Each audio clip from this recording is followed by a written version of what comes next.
Hello viewers, நம்முடைய வீட்டில் என்னதான் பல வகையான பரிகாரம் மற்றும் மந்திரங்களை செய்தாலும் கூட சம்பாதிக்கும் பணம் முழுவதும் வீட்டில் தங்காமல் செலவாகிக் கொண்டே போகிறது என்பது ஒரு பெரிய பிரச்சனையாக உள்ளது. அந்த வகையில் பார்த்தால் சம்பாதிக்கும் பணம் அனைத்தும் செலவாகிக் கொண்டே போனால் கஷ்டமாக தான் இருக்கும். இவ்வாறு இருந்தால் வீட்டில் அதிர்ஷ்டம் என்பது நிலைக்காமல் போய்விடும், நிலைமைதான் மாறும்.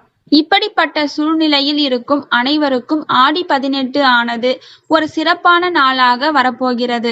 ஏனென்றால் வீட்டில் அதிர்ஷ்டம் பெருக ஆடிப்பெருக்கில் என்னென்ன பொருட்களை வாங்க வேண்டும் என்பதை பற்றி தெரிந்து கொள்ளலாம். நம்முடைய வீட்டில் செல்வம் மற்றும் அதிர்ஷ்டமானது சேர வேண்டும் என்று ஆடி 18 அன்று முக்கியமான சில பொருட்களை வாங்கி பூஜை அறையில் வைத்து வழிபட வேண்டும். அத்தகைய பொருட்கள் என்னென்ன என்பது பற்றி பார்க்கலாம். பால். பசும்பால் என்பது நம்முடைய வீட்டில் அன்றாட தேவைகளுக்காக பயன்படுத்தக்கூடிய ஒன்றாகும்.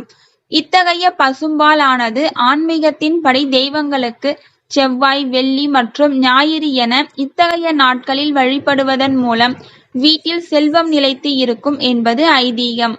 ஆடி 18 அன்று உங்களால் முடிந்த அளவு பசுமாட்டிடம் இருந்து கிடைக்கக்கூடிய பாலினை பூஜை அறையில் வைத்து வழிபடுவதன் மூலம் வீட்டில் அதிர்ஷ்டம் பெருகும் என்பது கூறப்படுகிறது. செவ்வாழைப்பழம். பொதுவாக தெய்வங்களுக்கு வழிபாடு செய்யும் பொழுது பூவம் வாழைப்பழத்தினை வாங்கி வைத்துதான் வழிபடுவார்கள்.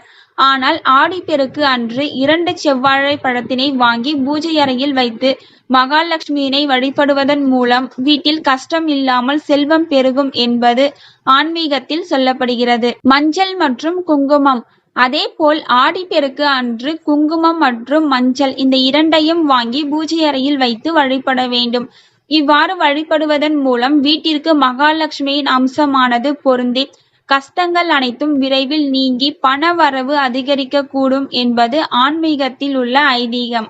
ஆடிப்பெருக்கு அன்று இப்ப சொல்லியிருக்கக்கூடிய இந்த பொருட்களை வாங்கி வச்சு வீட்டுல வழிபாடு செய்யுங்க.